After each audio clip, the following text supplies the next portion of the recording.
We are here in Chester, Massachusetts with Master Gardener, the Green Thumb Guru, Ed Sordiff.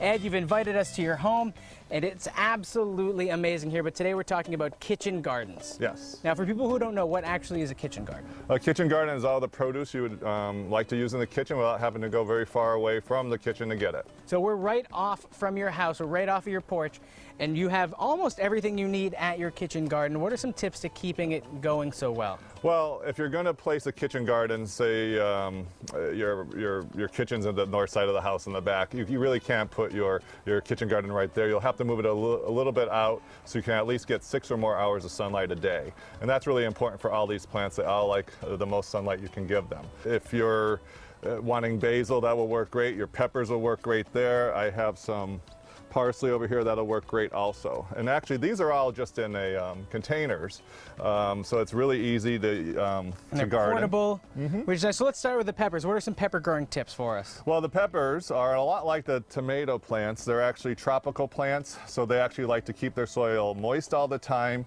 and they don't like too much fertilizer. If you give them too much fertilizer at this time of year, you're going to get a lot of green leafy growth, but you won't get the peppers. And you can see a nice little pepper right there going. I've been picking from this for a little bit of time, so it really works out nice. So your garden's already in bloom? Yes. How nice is that? Now on the other side of you have some tomatoes here. Now we've talked tomato tips, but everyone can use some more. So what do we need to know when we're growing our tomatoes? Okay, tomatoes again are a tropical plant. They also like to keep their soil moist all the time, not soggy but moist. You don't want to go from a high moisture state to a low moisture state because your tomatoes will crack, and you can lead to diseases too. Also, you don't want to water your tomatoes on the leaves at night and ever. Get low. Yeah, you want to water it low. Keep the leaves as dry as you can, you'll have a happier tomato. And what you will see in a regular garden, not so much in a container garden, is that the leaves will start dying from the bottom up because you're splashing soil. So you try to keep the soil off the leaves. That's where pathogens are. Now, it's something that you can easily do around your own home is an herb garden. Here you have some parsley. I just put some parsley in. I bought it at the end of the year just to, everything was going on sale, so I figured why not put it in, and you'll be able to use it in pestos and different things. So it's a good thing. It's so easy to grow. You get a nice potting soil. All these plants are in potting soil, not in your garden loom, because your garden loom will cake up and it won't be a viable thing. So you just want regular old potting soil, right? Yeah, regular potting soil works great. Now, as we go down here, we have some squash blossoms and squash. We have our summer squash growing there, also doing really well. You'll see also I have things in here that aren't just vegetables or things to eat. I have a New Zealand flax here. You see some violas down there. I have a cup and saucer vine up there.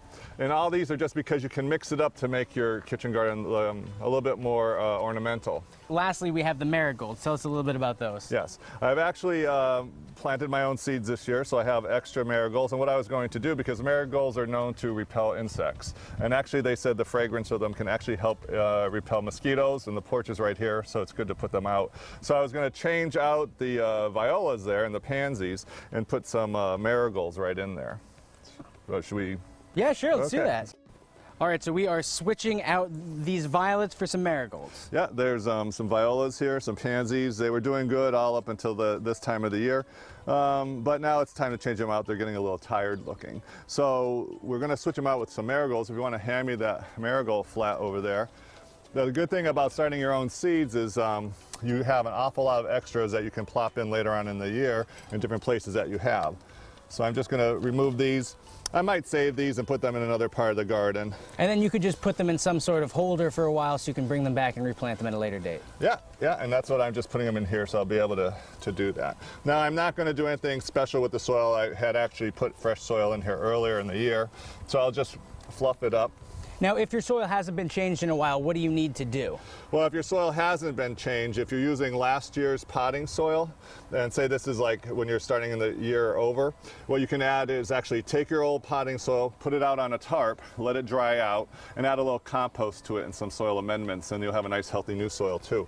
I usually don't throw it out unless I found there's some kind of disease in there or something. And then it's really mostly peat moss in here, so you can actually use it as a soil amendment after and just put it in your regular garden. So now we're going to mix these marigolds in with that soil. Now, how do we go about doing that? All I'm going to do is I'm actually They're kind of leggy because I've had them for a bit. So I'm just going to pull them out like that. And you're being a little rough with them too. Yeah, people are always surprised you can be a little bit rougher with these kind of things. And so I'm just going to bury it. Now, a marigold is like a tomato that if you bury it a little bit deeper than usual, it'll actually get some extra roots along the stem. So these will grow those extra roots, and it'll look a little bit